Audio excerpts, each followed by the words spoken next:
Bismillahirrahmanirrahim. Assalamualaikum warahmatullahi wabarakatuh. Perkenalkan, nama saya Rashid Rahman. Saya ingin menjelaskan tentang makalah yang berjudul Al-Masaqah Tajlibut Taisir. Pengertiannya, kemana arahnya, serta contoh-contoh yang akan saya sampaikan. Pertama-tama, marilah kita panjatkan puji dan puji syukur kita kehadirat Allah Subhanahu wa taala yang telah memberikan nikmat sehat, nikmat kuat sampai kita bisa menonton video ini hingga menyelesaikan tugas berupa tugas akhir yang diberikan daripada qawaid fiqhiyah. Yang kedua kalinya, selawat berserta salam tidak lupa kita terus haturkan kepada hadirat Nabi Muhammad SAW yang telah mana membawa kita daripada ke zaman kegelapan menuju zaman terang benderang yang dipenuhi dengan syariat Islam. Baiklah, di sini saya ingin menjelaskan tentang pengertian dan juga aspek-aspek penting mengenai Al-Masaqah Tajlibut Taisir. Apa saja sih pengertian yang harus kita bahas tentang mengenai Al-Masaqah Tajlibut Taisir? Yang pertama, dalam hukum yang telah ada di ajaran agama Islam, dalam usul fiqh ada kemudahan yang diberikan karena adanya kesulitan. Al-Masaqah Tajlibut Taisir dalam kaidah usul fiqh memiliki makna kesulitan mendatangkan kemudahan. Nah, sebelum itu kita menelaah terlebih dahulu secara etimologis pengertian dari bahasa-bahasa yang digunakan. Apa itu masaqah, apa itu tajlib, dan apa itu taisir. Baiklah, yang pertama yang perlu kita amati adalah yaitu tajlib. Tajlib memiliki mendatangkan manfaat atau mendatangkan kemudahan yang berfokus pada upaya menciptakan kebaikan dan mencegah kemudaratan bagi masyarakat. Dalam konteks ini, hukum yang ditetapkan bertujuan untuk memberikan keuntungan atau manfaat terbesar bagi umat. Prinsip ini menekankan pentingnya sebuah kebijakan atau aturan dalam memberikan dampak positif yang nyata terhadap kehidupan masyarakat. Sedangkan makna taisir adalah kemudahan. Dalam hal ini, kemudahan apa saja sih yang bisa diperoleh kalau kita merujuk kepada aspek-aspek permasalahan usul fiqh, terutama yang berkaitan dengan Al-Masaqah Tajlibut Taisir. Ada dua kaidah yang digunakan dalam hal ini. Yang pertama adalah ar-rukhasu la tunatu bil ma'asi. Jadi keringanan itu tidak boleh berkaitan dengan suatu kemaksiatan. Contohnya daripada kaidah yang pertama ini, yaitu ketika kita ingin mendapatkan keringanan daripada suatu kesulitan yang sedang melanda kita. Contoh seperti saat ini saya sedang mengalami kondisi sakit. Akan tapi saya tidak pada saat itu sedang dilaksanakannya puasa Ramadan. Jadi keringanan yang diberikan adalah untuk tidak berpuasa pada hari itu karena alasannya yaitu sakit. Namun dalam hal ini tidak boleh berkaitan dengan kemaksiatan. Contoh, dengan alasan pada kondisi saat itu memanglah sakit, namun ketika dia melaksanakan atau tidak melaksanakan puasa Ramadan tersebut, dia melakukan hal-hal yang lain seperti mencuri, membunuh, memperkosa, dan sebagainya. Dan hal-hal tersebut adalah hal-hal kemaksiatan yang dilarang oleh agama. Jadi kaidah ar-rukhsatu la tulatu bil ma'asi itu tidak berkaitan dengan hal tersebut. Jadi keringanan tersebut tidak bisa diberikan kepada orang-orang yang sengaja mengharapkan keringanan untuk melakukan kemaksiatan. Nah, inilah yang terjadi ketika kita mengkaji aspek Al-Masaqah Tajlibut Taisir, bahwasannya kesulitan mendatangkan kemudahan tadi tidak boleh berkaitan dengan kemaksiatan atau yang bertentangan dengan syariat agama. Dalam hal ini, kemudahan yang diberikan tentu saja untuk memudahkan kita dalam pelaksanaannya, bukan memudahkan kita untuk melakukan kemaksiatan-kemaksiatan yang mana bertentangan dengan ajaran-ajaran agama. Lalu, kaidah yang kedua adalah ar-rukhsatu la tunatu bisyaqqi. Bahwasannya keringanan tadi tidak boleh ada keraguan di dalamnya. Apa maksud daripada kaidah seperti ini? Seperti kita telah terlebih dahulu penjelasan mengenai Al-Masaqah Tajlibut Taisir. Masaqah memiliki makna yaitu masalah atau kesungkaran. Dan yang kedua, Tajlibut Taisir memberikan kemudahan. Nah, dalam hal ini ar-rukhsatu la tunatu bil syakki keringanan tidak boleh atau rukhsah tidak boleh diberikan kepada hal-hal yang meragukan atau hal-hal yang masih diragukan. Contohnya seperti kita pada saat itu berpuasa, namun kondisi kita merasa tidak fit.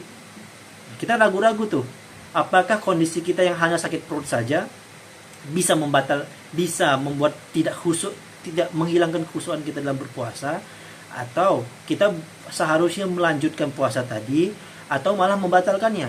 Jadi kalau ada keraguan di dalam hati tadi, itu tidak boleh, tidak dijadikan aspek yang termasuk dalam al-masyaqqatu tajlibu taisir, kesulitan mendatangkan kemudahan. Dalam hal ini maka tidak boleh ada keraguan yang memasuki aspek untuk memberikan kemudahan tadi. Lalu setelah kita telah lagi, kaidah yang pertama adalah ar-rukhsatu la tunatu bil ma'asi. Keringanan tidak boleh berkaitan dengan kemaksiatan.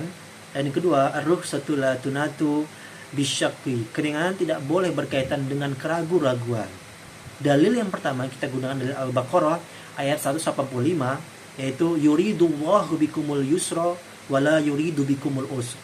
Allah memberikan kemudahan kepadamu, tidak menyulitkan dirimu. Jadi itu kita bisa menjadikan patokan bahwasanya Allah itu memberikan kemudahan kita sebagai umatnya dalam melaksanakan aspek-aspek syariat, menjalankan ajaran-ajaran syariat, bermuamalah dan lain sebagainya sebagai kewajiban kita sebagai muslim. Itu tidak dipersulit, akan tapi diberikan kemudahan selonggar-longgarnya.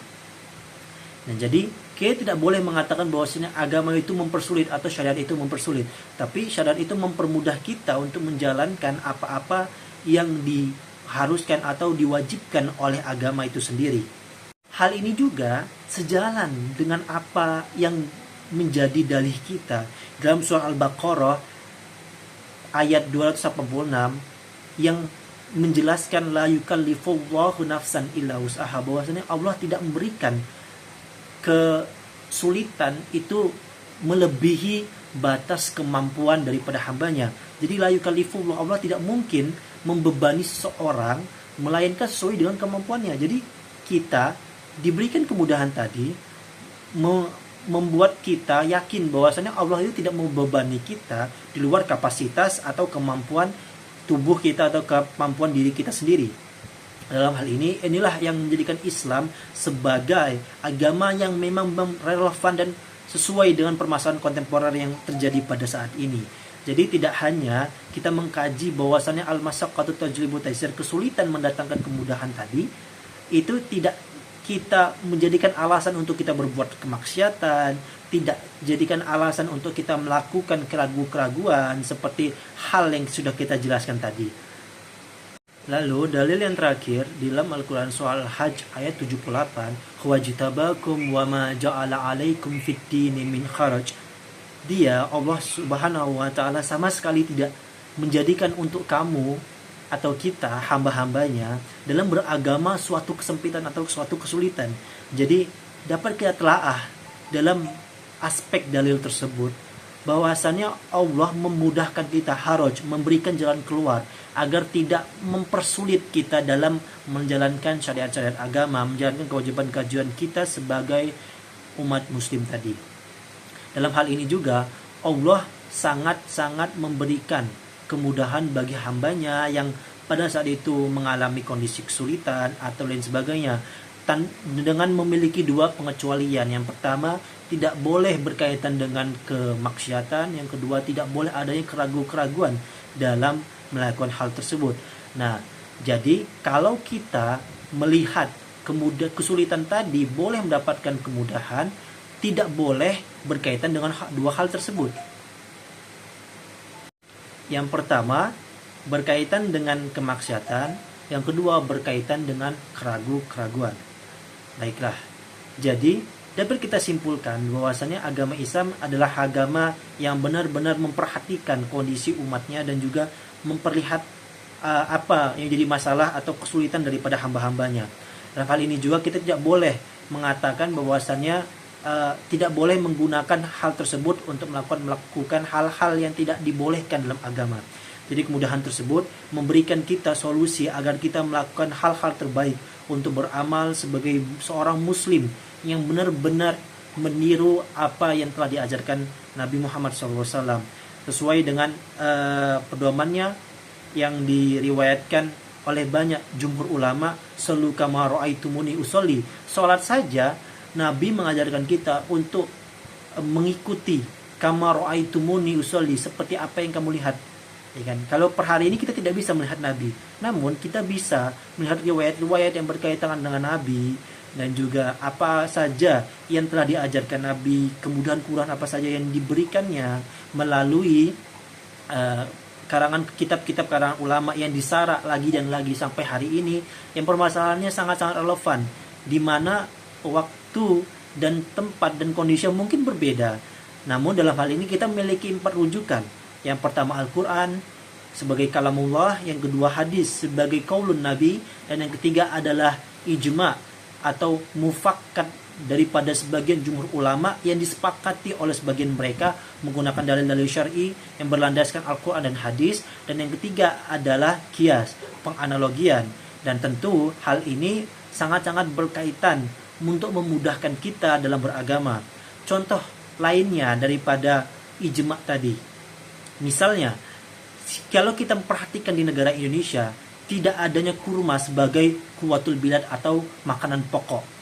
Nah, dalam hal ini digunakan analogi atau kias, pengkiasan untuk memudahkan hamba atau umat muslim tadi dalam menjalankan syariat agama berupa zakat fitrah yang ditunaikan setelah Ramadan, setelah puasa Ramadan. Lebih tepatnya sebelum sholat Idul Fitri. Dalam hal ini, karena di Indonesia tidak ada namanya kurma, jadi kita melihat quwwatul bilad atau makanan pokok yang ada di negara kita, Indonesia. Jadi disamaratakan, kalau di Timur Tengah menggunakan kurma sebagai makanan pokok atau quwwatul biladnya, di sini kita menggunakan beras ya sebagai makanan pokok quwwatul bilad. Karena apa? Karena di negara Indonesia tidak memiliki kurma sebagai makanan pokok di negara tersebut. Jadi pengkiasan tersebut memudahkan umat muslim yang ada di Indonesia untuk tetap menjalankan syariat walaupun hal-hal tersebut tidak ada di masa Nabi. Jadi sesuai dengan mufakat atau ijma ulama tadi, mengeluarkan fatwa qiyas yang memudahkan kita untuk menjalankan syariat-syariat agama yang sesuai dengan kewajiban sebagai umat Islam.